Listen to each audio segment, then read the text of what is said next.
Juliette Oui. Buchini, Oui.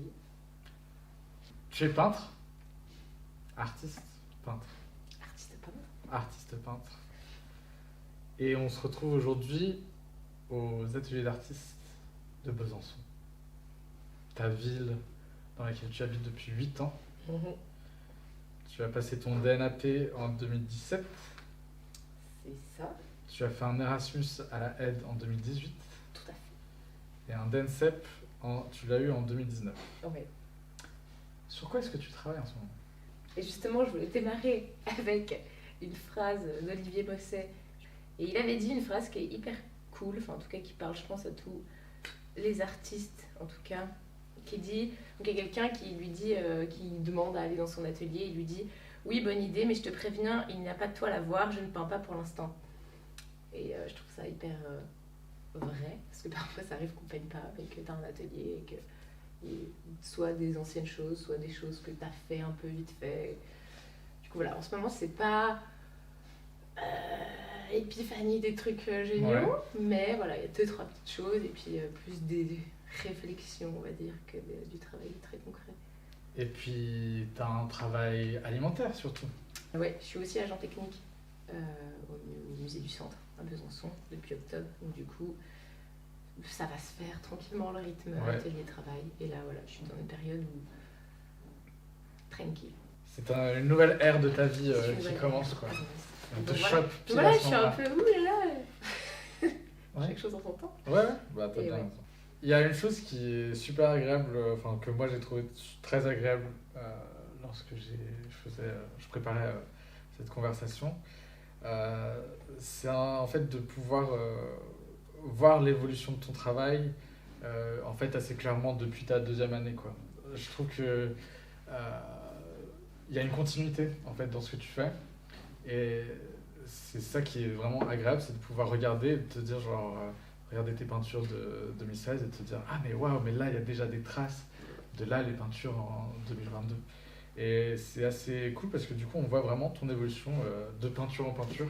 Parce que justement, donc en 2016-2017, tu es dans une phase que moi je vais dire un peu d'expérimentation encore. Tu es en deuxième année, troisième année des Beaux-Arts. Tu commences, on en parlait juste avant de commencer, mais tu commences par faire un peu des paysages. Il y a aussi cette histoire de cagettes et de grillages que tu viens un peu détourner, utiliser comme des pochoirs. Oui, ouais. Qui est ça. vraiment plus le médium. Ouais, enfin, il y a une recherche en fait plastique encore à ce moment-là. Tu travailles des fondus, des éclaircies, des lavis, un travail de la matière. Je pense qu'on peut être d'accord là-dessus. Et puis, voilà, l'année de ton DNAP, il y a ces premières formes que moi je vais appeler buchiniennes. Et d'ailleurs, tu as beaucoup de chance d'avoir un nom de famille qui fait qu'on peut dire ce travail-là est très buchinien. Ou ces formes-là sont très buchiniennes. Mais qui sont donc Motorhead et Saumon. Est-ce que tu peux nous dire un peu plus sur d'où en fait te viennent ces intuitions-là? Bah alors c'est vraiment parti d'un workshop à la base, donc voilà, je faisais vraiment des choses un peu comme ça, donc des dégradés, des choses comme ça. Ouais. Et il y a eu ce workshop en fait aux Beaux-Arts, donc en... je sais plus exactement l'année, mais j'étais en troisième année. 2017. Ouais, 2017. Ouais. Et là il y a Mireille Blanc, une artiste peintre qui est vraiment incroyable et qui a un travail vraiment dingue que j'adore, et il y a un truc vraiment qui s'est révélé là-dedans, où de faire aussi de la figuration déjà, parce que je faisais à la base plus de l'abstraction qui ressemblait à certaines choses, donc c'était mon prof Hugo Schifferbos qui l'avait invité justement aux Beaux-Arts, et c'était vraiment bien, et ouais, ce workshop d'une semaine c'était vraiment génial, parce que déjà j'ai peint à l'huile, donc je peignais pas du tout à l'huile, ou vraiment, déjà tu découvres un autre médium aussi. Ouais, donc je découvre l'huile. C'était tout nouveau, quoi. Bah ouais. Et elle t'a lancé un sujet qui était... Le sujet, c'était le détail en peinture, enfin en tout cas des notions de recadrage, et donc du coup moi je me suis dit tiens, je vais prendre Motorhead parce que j'adore Motorhead. Ouais. Et puis donc j'avais commencé, je crois que j'avais commencé par le saumon. Okay. Donc j'avais pris une photo d'un saumon et que j'avais repeint, et du coup c'était hyper cool parce que c'était un autre travail, parce que c'était un travail plus où t'es plus assis, tu te concentres, tu reproduis, tu mets des touches de lumière, des choses comme ça. Et donc voilà, j'ai fait ces 2 peintures. J'avais fait aussi une pizza qui était sous vide que j'ai filée. Et qui était marrante aussi, quoi. Et du coup, après, il y a eu le Motorhead, où là, il y avait moins de travail, justement, de lumière, comme le saumon. Ouais. Mais c'était plus vraiment de la typographie. Ouais, là, pour le coup, c'est un gros plan d'un t-shirt. Ouais. Ouais, c'est ça. Donc, c'était vraiment, voilà, un gros plan. Et du coup, il y avait moins de... Il y avait moins, voilà, de travail de, voilà, justement, lumière, etc. C'était plus... Et il y a vraiment la typo qui s'est dessinée, quoi. Et du coup, c'est des trucs très nets, quand même. Mais d'un côté, on devine quelque chose qui, du coup, n'est pas abstrait, vu qu'on reconnaît quand même assez facilement Motorhead. Donc, du coup, c'est là où il y a eu un peu cette ambiguïté directement, et ce truc des lettrages, de venir découper, parce qu'en plus, c'était juste noir et blanc. Donc, voilà, et après, ça s'est plus complexifié avec le temps. Mais c'est vrai que ce workshop, il a été hyper intéressant.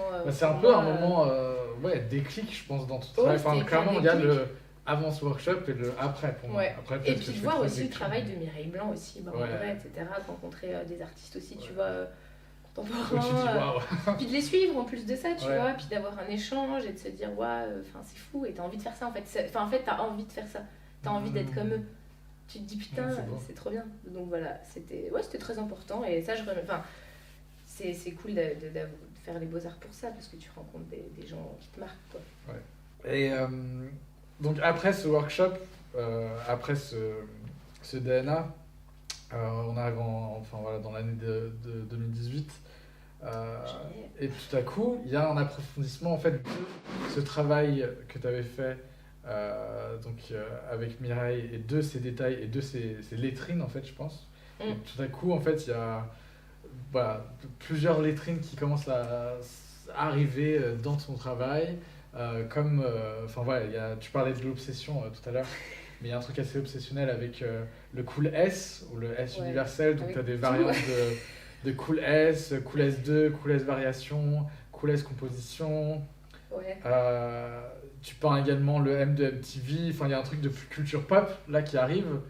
Et puis tout ça, que tu dans ton travail par une technique que tu approfondis, qui est la technique de la lettrine, qui commence en fait à vraiment prendre une place majeure dans ton travail. Ouais, clairement, parce qu'après ça, je l'ai détourné justement quand j'étais à la aide. J'ai commencé à faire des trucs entre guillemets géométriques, parce que j'ai masqué un peu plus, etc. J'ai commencé vraiment à reprendre justement les lettres de Motorhead, etc. J'aime bien en fait le fait de masquer, etc. Mais encore une fois, on en reviendra, mais je suis pas assez patiente, donc du coup il y avait toujours des dégueulis sur les côtés. Je voulais que ça soit fini avant et que ça vite enlever le scotch, etc. Pas attendre de mettre mon masque, de pas attendre de mettre le lieu en tout le bordel. Du coup il y avait toujours un petit pain, et au début ça m'énervait. Et en fait, c'est avec le temps aussi, je me suis dit, bon écoute, c'est pas grave, mais trouve un truc. Oui, tu peux pas te mettre autant de protocoles. Voilà. Donc après, la main levée est venue, mais longtemps après finalement en fait. 2019, l'arrivée du dance-up, qui veut dire pour moi un peu l'arrivée de des couleurs, des mots, et du travail que en fait tu poursuis encore aujourd'hui. Moi c'est ça que je trouve intéressant, c'est que je trouve que il y a un peu une première phase encore de recherche en fait, c'est 2016, 2017, 2018, et c'est comme si c'était ta 5e année en fait, où c'est vraiment cette année-là, en tout cas par rapport aux dates de tes tableaux, c'est cette année-là où en fait, d'accord, là c'est bon, ça c'est du buchinien, tu vois, et ça c'est Juliette, et en fait aujourd'hui c'est vraiment une continuation de ce que tu avais fait à ce moment-là, tu vois, genre Baby, Endless, Easy, Aux Anges, faut redire. Ça, Aux Anges aussi, c'était parce que c'était aussi certains de ceux-là, c'était à ma résidence après l'école, juste après l'école. Donc il y a un peu un lien, c'est une continuité aussi avec la résidence, où c'était des plus petits tableaux, et vraiment le diplôme c'était des plus grands tableaux, parce que je me suis dit, allez, tu prends la grande galerie, Alice Barre, voilà. C'est vrai qu'il y a eu un peu de couleurs, il y a eu aussi différents matériaux justement avec le MTV, essayer de mixer en fait les choses, parce que moi vu que je faisais quand même exclusivement de la peinture, je me suis dit, il faut quand même que ça soit varié, il faut qu'il y ait des matériaux différents, il faut qu'il y ait un peu d'huile. Je voulais aussi... Donc ça, c'était déjà à ce moment-là une volonté de ta part de varier... Les plaisirs. Mais les médiums aussi, en fait, tu dis ça comme si c'était donné à tout le monde, mais je trouve que justement, il y a plein de gens qui peignent que sur toile et qui ne peindront que sur toile. Au début, j'étais vraiment comme ça, la toile et tout, et puis... je me suis dit, essayons, encore une fois, vu que je fais que de la peinture, j'ai essayé un peu, forcément tu touches à tout, un peu... aux Beaux-Arts, et c'est vrai que voilà, la peinture, ça a été quand même une grosse révélation. Et après, au début, j'étais un peu cantonnée à faire que des trucs un peu sur toile, etc. Puis après, je me suis dit, en fait, tu peux peindre sur tout. C'est pour ça que j'aime bien vraiment les matériaux, et c'est hyper important en fait d'avoir plein de matériaux différents. Surtout quand plus au début je frottais, enfin tu vois, enfin pas faire que du châssis. Et puis pareil, encore une fois, je suis pas très patiente, donc tu vois, quand t'as envie de peindre tout de suite, et parfois j'attends même pas bien tendre ma toile, donc du coup parfois il y a des vieux plis, parfois ça marche, parfois ça marche pas, mais enfin... Et donc voilà, si je le fais pas tout de suite, je le ferai pas, ou alors ce sera pas bien, ou alors je vais trop idéaliser le truc. Faut pas que je réfléchisse en fait, sinon donc faut que ça soit très vite mis sur le truc, et si c'est pas bien, c'est fini, je le balance. S'il y a un truc à sauver, je le garde. Et puis il y a ce truc de langage aussi, enfin, des fois t'écris vachement en anglais, enfin, t'as des choses qui sont en allemand, il y a du français, enfin, c'est vraiment, il y a un peu de tout, quoi. Puis la manière dont tu peux écrire, si c'est en très gros, que le truc sur la gueule, que ce que je disais avant, t'as des choses qui seront plus petites, voilà. Puis parfois il y a le titre, il n'y aura pas de mots, il y aura quand même un titre qui sera... Enfin voilà, j'aime bien en tout cas mettre de l'importance là-dessus. Peut-être parce que j'en manque peut-être dans la vie réelle aussi, tu vois. Enfin, et que ça soit touchant, que ça soit... Tu cherches tes mots mais tu les trouves au moment de peindre, quoi. Mais tu peins... Après, tu ne peins pas que du texte. Enfin, je veux dire, il y a aussi ce truc de nourriture, tu vois, surtout là pour revenir à un peu cette période de 2019 et tout, enfin... et puis ensuite post-école d'art, quoi, c'est que il y a Je t'aime à l'italienne, avec la pizza, il y a Cocktail, donc ça c'est vraiment la bouffe, il y a Last avec la boule de billard. Oui, putain oui. Oui, il y en a qui oublient, tu sais. Ouais, bah j'imagine, mais en fait, t'as ça, et puis en même temps t'as une expérimentation aussi qui est plus abstraite, tu vois, avec Evening Sun, Montevideo, Bagarre. Et en fait, je trouve que c'est là aussi où tu commences à vraiment en fait, trouver ta patte, parce que je pense que toi, quand on parle de ton travail, moi je me dis, ah oui, bah, l'écriture, mais c'est vrai qu'il n'y a pas que ça non plus, quoi. Pour moi, ton travail, c'est un peu comme une lettre d'amour à l'adolescence. Ce que je veux dire par là, c'est que c'est une espèce de Madeleine de Proust ou de capsule temporelle, tu vois, qui peut justement, et c'est ce que tu viens de dire, toucher ou non certaines personnes. Et en fait, souvent, c'est par rapport à les choses que ces personnes-là ont vécues, et en fait, qui partagent un souvenir peut-être commun avec toi, tu vois. Genre, moi, je pense à le tableau de ASSE, là, le club de foot de Saint-Etienne. Genre, tu vois, moi, ça me parle et ça me touche. Alors qu'en soi, je me dis, si je connaissais pas ce club et l'histoire de ce club, et si moi, il m'évoquait rien, ce club, en fait, je sais pas si j'aimerais ces peintures, tu vois. Et pourtant, là, je l'aime bien. Et genre, c'est comme genre Totally, tu vois. Genre, bah, si tu remarques pas ce que c'est Totally, tu te dis, ouais, bah d'accord. Tu comprends moins. Tu vois, et en fait, il y a un peu ce truc, c'est pas l'inside joke, mais c'est plus parce que je pense que justement, on peut les aborder sans connaître ces références-là. Mais je trouve que par rapport aux personnes qui, eux, peuvent genre vraiment aimer un tableau, c'est souvent parce qu'en fait, il y a un espèce de rapport personnel, tu vois, qui se fait. Et du coup, il y a... Je pense dans un premier temps, du coup, cette lettre d'amour à l'adolescence, comme j'appelle ça, ou plutôt quelque chose de nostalgique, tu vois, en tout cas dans ton travail, tu vois, ta propre nostalgie et la nostalgie de la personne qui la regarde, mais aussi il y a une espèce de name dropping, d'évocation sensible, tu vois, genre qui dresse un portrait de toi et de ce qui t'anime et ce qui t'intéresse, et que les gens en fait s'identifient aussi avec ton travail. Ouais, puis encore une fois, j'essaye aussi de pas le faire trop en mode c'est quelque chose. Oui, c'est pas juste référence. Oui, voilà, j'essaie que ça soit quand même assez. De toute façon, des fois c'est plus subtil que d'autres, parce que des fois c'est juste dans la phrase, et des fois c'est carrément dans la typo et dans tout le reste. Bah, genre le Totally Spice, enfin le Totally, mais qui reprend les Totally Spice, tu vois, j'aurais jamais regardé les Totally Spice, bah oui, j'aurais pas fait ça, tu vois. Ça, c'est un truc que je trouve. Bah, je sais pas, tu vois, t'as le côté, je sais pas, tu vois, les trois meufs, là, leur combi qui est trop beau, toutes les couleurs qu'il y a autour, enfin, tu vois, c'est un univers. Donc, du coup, tu vas te dire, bah tiens, je vais prendre juste le Totally, je vais pas mettre le Spice parce que sinon, bah tu. Oui, c'est gratuit, quoi. Ouais, bien sûr. Et puis, ça n'a aucun sens. Et Totally, ça veut dire complètement tout, enfin, tu vois, enfin, total. Donc, du coup, tu le vois autrement, enfin, tu vois ce que je veux dire? Parce que, genre, elles disent complètement espionne, quoi, en gros, enfin, totalement espionne. Là, tu prends juste le totalement, les gens voilà, qui comprennent que c'est Totally Spice, ils vont... Enfin, puis c'est drôle en plus parce que l'expo qu'on a fait à Vortex, il y a une de mes potes qui est venue voir l'expo et en fait sa sonnerie c'est le tédédé. Ah ouais. Et en fait elle passait juste devant ce tableau et ça fait ça et c'était hyper drôle. Et voilà, c'est tout des petits trucs. Après c'est plus générationnel hein, bien évidemment, tu vois, mais ouais, je sais pas. En plus ça te pose des questions sur aussi le mot, genre qu'est-ce que ça veut dire, enfin tu vois. C'est pour ça qu'il y a des choses écrites en allemand parfois. Bah Vorhimer, pour dire. Ouais. Bah, pour toi, pour toujours. Pour toi, pour toujours. Genre ça, tu vois, genre ça. Mais genre c'est ultra romantique. Mais c'est ça que je trouve intéressant en fait, c'est que genre, en fait si tu vas pas, parce que moi j'ai tapé, tu vois, la traduction sur Google. Mais en fait, si tu parles pas allemand, tu vois ça. C'est c'est une typo assez froide, très carrée, bah, justement très allemande, tu vois. Oui, et puis en plus, c'est écrit en goth et tout. Ouais, voilà, c'est ça. Donc tu vois ça, tu te dis, bon, bah d'accord, c'est un mot en allemand, enfin d'accord. Mais en fait, quand tu comprends ce que ça veut dire, tout de suite, en fait, tu dis, ah, mais d'accord, ça a du sens totalement dans ton travail, en fait. Parce que les typos, en fait, en plus, c'est tellement ancré dans nos rétines, si tu veux, que. Il y a des choses, en plus, tu captes pas trop que ça au début. Puis je sais pas, c'est un peu, tu vois, comme les t-shirts où tu détournes, encore une fois, ils te font des sortes de beaux blagues avec, enfin, je sais pas, il y a des trucs un peu. Même avec le logo Trasher, il y a eu plein de trucs, tu vois. Enfin, j'aime bien ça. Que t'as fait d'ailleurs. Ouais, il fait aussi. En plus, moi, ce que j'aimais bien, justement, le truc qui était un peu marrant, c'est qu'en fait, on aurait une sorte de blason comme le ASSE. Donc, en gros, comme une sorte de patch. Ouais. Ça, pareil, j'aime bien. Je trouve ça cool. Genre, tu prends ton truc, t'as ton patch, tu colles, tu décolles, enfin, je sais pas. En fait, c'est peut-être envie d'appartenir à quelque chose. C'est ce que j'allais en dire, tu vois. C'est assez identitaire, en fait, tu vois. C'est hyper identitaire, et encore une fois, quand t'es ado, t'es hyper identitaire. Ouais. Tu te recherches à... Ouais. Franchement, ouais, il y a ce truc-là. Ouais.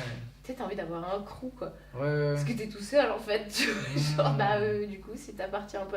Puis je sais pas, ouais, quand t'as soit un t-shirt de groupe, soit... Puis même la façon de t'habiller, de ce que t'aimes et tout, tu sais que forcément t'appartiens enfin voilà, et puis c'est... Ouais, t'es pas si déjà seul, t'es de base un peu seul, si t'es en plus comme ça, tu te sens un peu moins seul.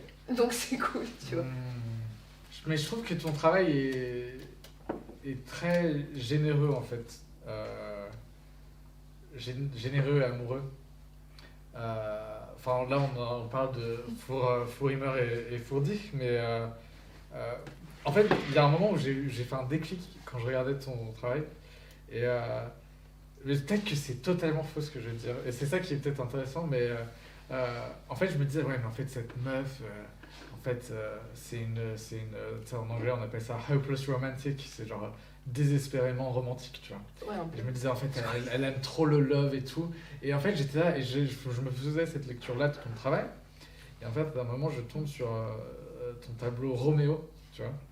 Et là, je me dis, ah non, mais en fait, oui, c'est fait exprès. Parce que, et en fait, au début, Roméo, je l'ai vu passer, j'étais genre, oui, d'accord, ok, Roméo, comme tous tes autres tableaux, il y a des mots dessus, tu vois. Mais après, c'est au bout d'un moment, je me dis, oui, mais en fait, comment s'appelle la peintre qui peint Roméo, tu vois. Ouais. Elle s'appelle Juliette. Ouais. Et en fait, c'est un peu une histoire d'amour, tout ça, quoi. Je suis amoureuse de l'amour. Ouais. Mais je pense, non? Ouais, un peu, je pense. Parce qu'au début, on parlait un peu de, tu vois, de bouclier, tu vois, de dire les choses. Mais en fait, c'est ça, ouais. Ah bah oui. C'est totalement ça, en fait, par rapport à la plus, il y a de l'humour. Enfin, en fait, j'aime bien aussi mettre de l'humour, du romantisme, de l'humour. Ouais. Un peu des trucs, voilà, justement des intuitions, des références, des choses comme ça. C'est que de la matière sur de la matière. Hein. C'est que de la matière sur de la matière. Et je vais profiter que tu dis ça pour rebondir et revenir un petit peu justement sur ces questions de matière parce que tu l'as déjà évoqué, hein, là c'est en pleine évolution, tu commences à vouloir peindre sur du contreplaqué et tout ça, mais est-ce que, comment, est-ce que tu as un procédé vraiment de choisir tes médiums et tes matériaux aujourd'hui avec lesquels tu peins parce que même, en fait, par rapport, tu vois, aux tonalités de tes peintures, c'est vrai quand on commence à les regarder, les plus récentes, il y en a beaucoup, c'est les plus ternes, tu vois. Oui. Avant l'ombre et l'indifférence, Bisous des montagnes, Sunflower. Après, tu as aussi, bon voilà, la positive attitude, Emmène-moi, même en peinture, Cold Case, qui sont un peu plus colorés. Ouais. Mais on sent que tu vas vers un truc plus brut. Ouais. Que, plastiquement, je trouve qu'il est très intéressant parce que, tu vois, des fois, tu peins sur une toile sans gesso avec de l'huile et là tu vois tu commences à avoir des effets plastiques qui sont très intéressantes, quoi. Bah, puis qui sont presque naturelles, tu vois, c'est le Ouais. drap qui se diffuse, tu Ouais. vois, et ça fait le reste. Ouais. Et je le fais pas forcément moi en plus, enfin, je le fais pas moi, tu vois. Par exemple, comme le tableau qui s'appelle Express Your Love, You Country in Mine. Ouais. Je l'ai juste écrit avec de l'huile de lin. Et Ouais. en fait, ça s'est diffusé. Et puis, je pense que d'ici 5 ans, il n'existera plus. J'aime bien ces trucs un peu comme ça. Et c'est pour Mais ça tu aussi recherches que... ça alors, vraiment? Ah, dans ce Enfin, là, à ce moment-là, tu dis, je vais faire ce tableau-là, ce texte-là, bah, non, et tu réfléchis déjà au fait que... je me suis dit, je vais faire ce texte, je vais le faire justement en tache de gras. Il y avait ce côté un peu... En plus, c'est en forme un peu carrée. Donc, Ouais. du coup, ça fait un peu le truc... Il n'était pas très bien tendu, la toile. Ouais. Du coup, il y avait des gros plis. Du coup, ça ressemblait un peu à une sorte de gros oreiller, genre un peu tache de gras. Enfin, je sais pas, il y avait toute une osmose un peu genre... tu vois, ça pose un petit décor. Et puis, je sais pas, tu vois, tu te dis, bah voilà, je pensais pas qu'il allait autant s'empâter, tu vois, le truc. Ouais.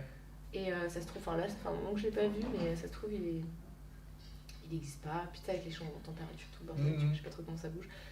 Et voilà, enfin je sais pas, je trouvais que c'était... Que justement ça ajoute une poésie, parce que j'aime bien aussi de la poésie, des trucs comme ça, comme un peu des vieux tatouages de matelot. C'est écrit Monique, mais on lit... tu vois ce que j'ai... Donc ouais, j'aime bien ça, tu vois. On lit quoi? Je sais pas, on lit pas bien, c'est vieille page, tu vois, genre. Et ça, je trouve ça hyper beau, en fait, tu vois. Et parle-nous un petit peu de ton temps de production, alors. Parce que quand on était venu il y a 1 an, tu nous as dit que ça te prenait environ 20 minutes à faire une toile. Je pense qu'on en parlait justement parce que moi, quand j'ai découvert ton travail, en fait, tout de suite, je me suis dit, ah, c'est drôle, c'est de la peinture de flemmard. Et moi, je sais que souvent, je me suis dit que moi, si je devais peindre quelque chose, je serais trop flemmard pour le peindre bien. Et c'était une angoisse, en fait, pour moi de savoir que je pouvais pas, en fait, passer du temps. Et c'est un truc qui m'a parlé un petit peu dans ton travail, que je me disais, elle aussi, mais maintenant, je sais pas si je dirais encore que c'est de la peinture de flemmard. Je pense que c'est plus, et c'est ce que tu as évoqué tout à l'heure, c'est plus le truc de pulsion et même d'appréhension, de vite, je veux voir, j'ai une idée, je veux la voir en forme. Tu vois. Ouais, après, j'ai envie d'entamer cette réponse avec une phrase d'Orelsan qui dit... Ah, encore une phrase d'Orelsan. Non, mais en ce moment, je suis un peu à bloc là-dessus. Ouais, d'accord. Qui des dit... obsessions. Voilà, si t'as envie de faire un film, t'as juste à trouver un truc qui filme. Tu débutes avec une planche, un pinceau. Puis voilà, après, tu vois, là, si tu te dis, bah tiens, ce serait mieux sur toi, etc. En gros, il faut pas grand-chose pour commencer, et puis tu vois. Et à chaque fois, moi, je repars de zéro, un peu, quand Parfois, tu vois, je vais faire des peintures qui vont mettre du temps, ou qui vont vider la tête, parce que je vais juste faire... Par exemple, j'avais des tableaux plus ornementaux, avec des cadres un peu plus, tu vois, à l'huile, où plus tu te concentres, t'écoutes de la musique, machin. Et des choses un peu plus où il y aura du geste, où il y aura voilà, des choses plus sur le vif. Tu nous as parlé de coup de foudre. Ouais. Et ça, je trouvais ça beau, parce qu'en fait, justement, tu dis que si tu fais une toile et qu'elle te plaît pas, bah en fait, c'est pas grave et tu repasses par-dessus, ou tu l'enlèves, en fait, tu t'en fiches. Mais par contre, des fois, t'en fais une en 20 minutes et tu tombes amoureuse, encore une fois. Et parce que c'est le coup de foudre, quoi. Dernière chose que j'ai à te demander, Juliette. T'as une peinture qui est importante, je pense, dans la lecture un petit peu de tout ton travail, qui s'appelle Heart Shaped Box. Est-ce que tu pourrais nous parler un petit peu de Kurt Cobain? Non, mais en fait, moi j'aime bien déjà tout l'univers qu'il y a autour, genre tu vois les clips en sépia, les feuilles, les fleurs. Je sais pas si elles sont plastiques ou pas, tu vois, genre dans le unplug, enfin tous les trucs comme ça. Enfin tout cet univers très un peu kaki, tu vois. Genre... C'est vers ça que ton travail commence à se tendre. Ouais, bah justement, les couleurs, les tons sur ton, les couleurs toiles sur une peinture très jaunâtre. C'est aussi, je sais pas, c'est Kurt Cobain. Enfin, j'avais l'impression que c'était mon alter ego, tu vois. Genre, si j'aurais été un homme, j'aurais été Kurt Cobain, j'espère, tu vois. Non, c'est beau. Complètement, mais pareil, tu vois, où il se dit, voilà, il sait pas trop jouer de la guitare, il va faire des trucs. Il sait pas trop chanter. Il sait pas chanter, il va faire des trucs. Ça revient au Red Sun, tu veux faire un film, commence par trouver un truc qui filme, tu veux jouer de la musique, tu sais pas jouer de la guitare, tu vas quand même prendre une guitare, tu vas faire des trucs. Enfin, voilà, on peut faire des choses, même si c'est pas très très bien, tu les fais, et puis voilà. Il faut pas que ce soit que de l'attitude non plus, mais justement, ce que c'est pas que ça, c'est au-delà de tout ça, clair. et voilà. Très bien, bah merci Juliette. Oui. Sur ce, il faut que pour finir, on se fasse un check.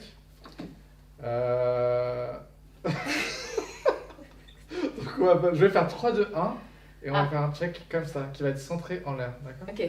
Alors, 3, 2, 1.